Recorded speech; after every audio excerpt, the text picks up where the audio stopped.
Sunduin ko na si Edgy Boy. Chinelas ako. Nadalhin ko to. Hindi ako pwede mag-drive. Or, hindi ko alam kung illegal. Pero alam ko, nabasa ko sa L na hindi pwedeng chinelas ang gamit pag nagda-drive. So, yung right foot ko, ito ginagamit ko para legal. Kung mahuli ko, yung pang-drive ko, hindi chinelas. So, yun lang. Hindi ko alam kung illegal, pero ang alam ko illegal eh. Pwede ka magka-ticket. Or delikado pag chinelas ang gamit. So, doon na lang ako sa safe side. Dala na lang ng isang pirasong sapatos. Diba? Wala namang masama. Kung safe naman. At least nasa safe side ako. Tsaka safe yung driving ko. Kung legal o hindi, wala na mawawala sa akin. Diba? Ito na ako nagdaan sa school. Sa shortcut. Sana bukas. Ayun yung ano eh. Hindi na ako nagdaan dun sa main road dito kasi parang isang diretsyon ganun. Oh. Hindi ka na kailangan mag-L. Tapos ganun. L kasi daanan mas shortcut oh. Sana merong parang daanan. Mukha namang meron. Ayun. Bad trip kahapon. Kala mo winter ulit. So, sobrang lamig. Or fall or spring. Tapos ngayon sobrang araw. Malas. Saan pa kami pumunta ng Vancouver? Saan?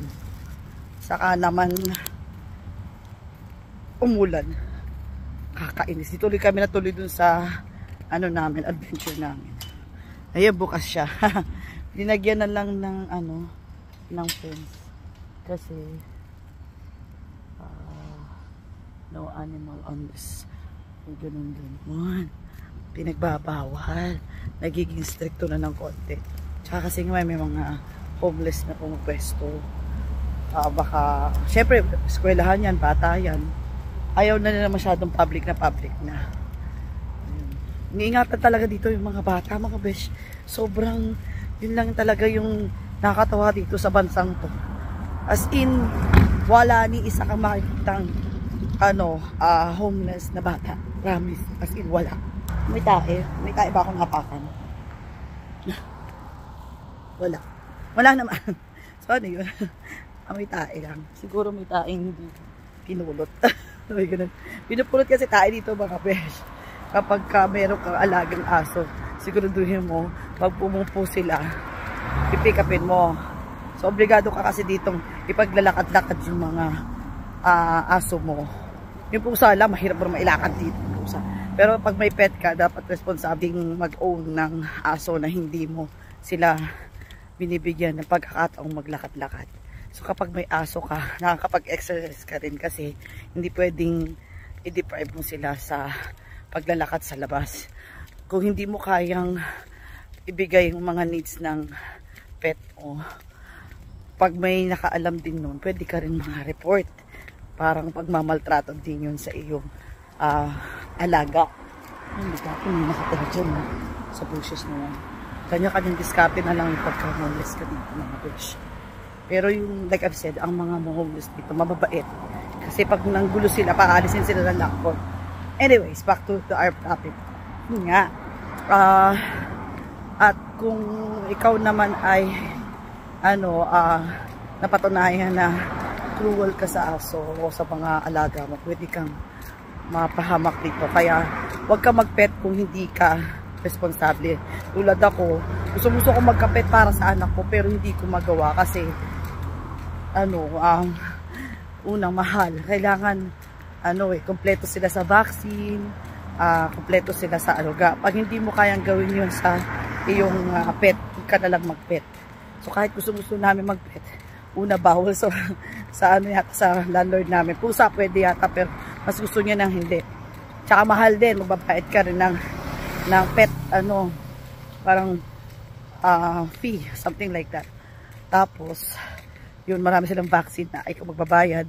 Hindi katulad ng anak mo, mayroong pera sa government. Yung pag may pet ka, ang laki ng mga taxes. Iba yung tax yata ng nabibili mong treat para sa aso mo. So, mahirap, mahal ang magkapet. Ay mga taong lalakad ng kanilang mga aso. Ay, nandito na ako. Susunduin ko na si parang Edgy Boy. Hi, Larry. Yay, it's okay. I will save some. So I'll be back to 1 month, 2 months from now. Yeah, 1 A month? month. Okay. Yeah. I will. You might be longer, but Do you want me to book it now so that so later? I gotta go pick somebody up. No problem, no problem. Whatever is convenient for you. Everything else everything else was good. Oh, you're gonna come up for a battery too. Battery? Battery's the other. Okay. Well, this month too. Yeah. Okay. I didn't. It's okay. Try it again. Try it again. Yeah, there you go. Sounds right. Oh, and we put a headlight bulb in. Okay. There was one burnt out. Thank you, Larry. And I gave you key. Yes. This is your giveaway. Thank you so much. Yeah. Thank you. Sometimes I do it if I can match the color of the vehicle. What it is. So cool. Yeah, it is cool. Thank you, Larry. Okay. Grabe, ang busy nila, oh. Ang daming sasakyan. Kasi nga, magaling talaga sila, tsaka mabait. Sobrang bilis pa magtrabaho. Ito tayo ng ano. Huwag niyo napansinin yung ano, hindi ko pa nalilinis eh. O, diba? Ito naka-chinelas at ito naka-ano. Tatanggalin ko lang to para hindi delikado. O, diba? Panalo. Pwede na ako mag-drive. Yung sipag ni Larry. Siya yan. Sipag niyan, promise. Tinitest drive niya. Ganyan yan.